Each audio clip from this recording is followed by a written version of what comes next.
Assalamualaikum warahmatullahi wabarakatuh. Halo teman-teman semua, ketemu lagi dengan saya Kamelia Hanipa Putri.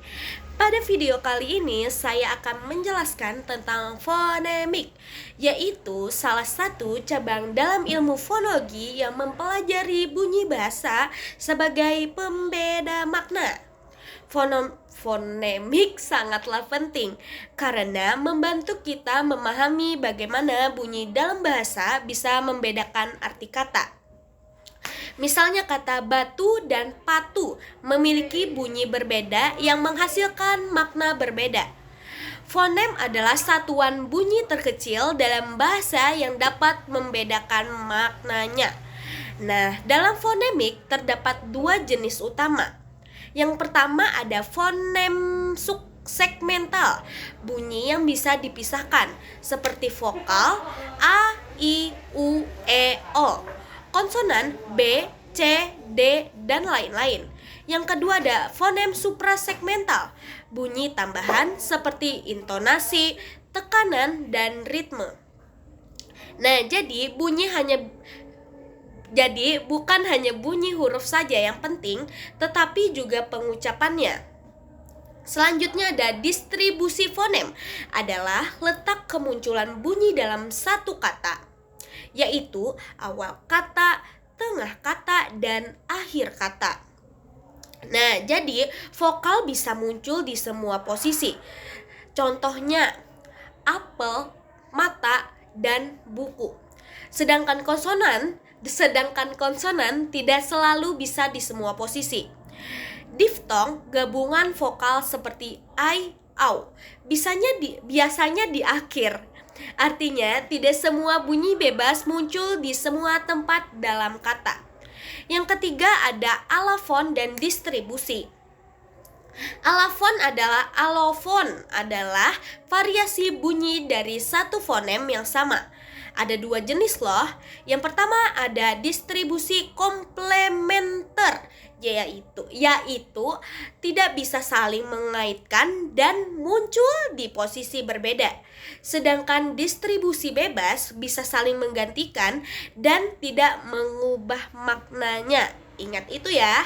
Contohnya, pengucapan kata meja bisa sedikit berbeda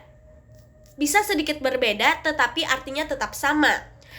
Selanjutnya ada gugus fonem atau klauter, yaitu beberapa bunyi dalam satu suku kata, contohnya per, ter, ke. Ada juga deret fonem, yaitu bunyi berdampingan tapi beda suku kata. Bisa terjadi pada vokal ai, au, oi, konsonan d, dan lain-lain. Ini menjelaskan bagaimana bunyi tersusun dalam kata.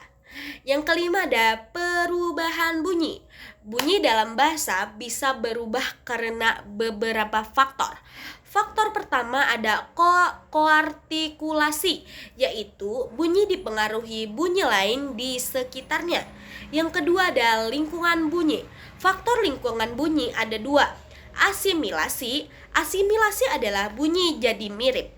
Yang kedua ada disimilasi, adalah bunyi jadi berbeda. Yang ketiga ada distribusi, contohnya aspirasi, netralisasi, yaitu bunyi jadi tidak berbeda jelas. Yang keempat ada proses morfologi. Proses ini terjadi perubahan karena membentuk kata, seperti penambahan bunyi, peluluhan bunyi. Yang kelima ada sejarah bahasa. Perubahan karena perkembangan zaman ada. Jadi berubah itu karena ada perkembangan zaman. Yang pertama ada kontraksi, kontraksi. Yang kedua ada metastasis. Yang ketiga ada difongisis. Pokoknya itu, saya lupa, maaf. Jadi bunyi bahasa itu tidak selalu tetap, tetapi bisa berubah sesuai kondisi. Nah, jadi kesimpulannya, fonemik adalah ilmu yang mempelajari bunyi bahasa sebagai pembeda makna. Melalui fonemik, kita memahami jenis bunyi bahasa, proses bunyi bahasa, variasi bunyi, hingga perubahan bunyi. Ilmu ini sangat penting loh guys dalam pembelajaran bahasa agar bisa berkomunikasi dengan jelas dan tepat. Segini saja yang bisa saya sampaikan. Mohon maaf kalau saya kurang menguasai materi ini. Sekian, terima kasih. Bye. Terima kasih.